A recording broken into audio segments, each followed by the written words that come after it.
Hey, John Gardner here, coming at you right from the Babcox Garage Studio. And you know, I happen to have an extra $100 bill in my pocket.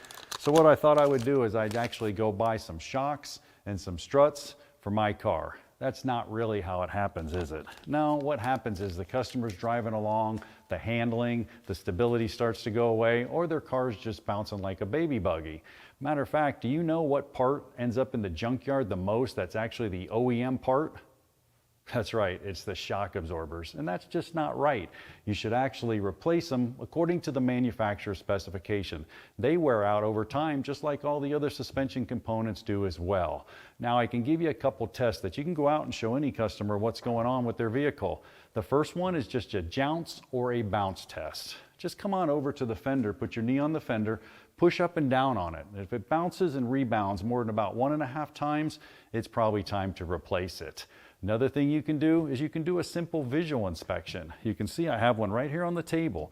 This shock absorber is leaking, all the fluids coming out of it, and you can see that, look at it, and then you would be able to consult with them with the excellence that you need to do it with.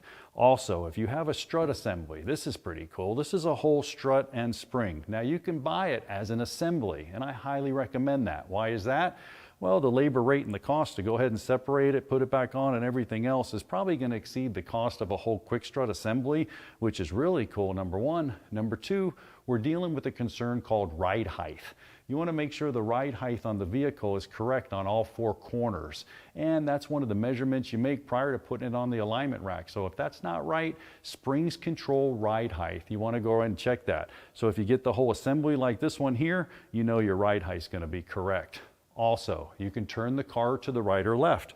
Up on top of the strut right here, you have a turntable. It's actually a bearing up here that rides up on the top, connected to the frame. That has to move to the right or left with no noises.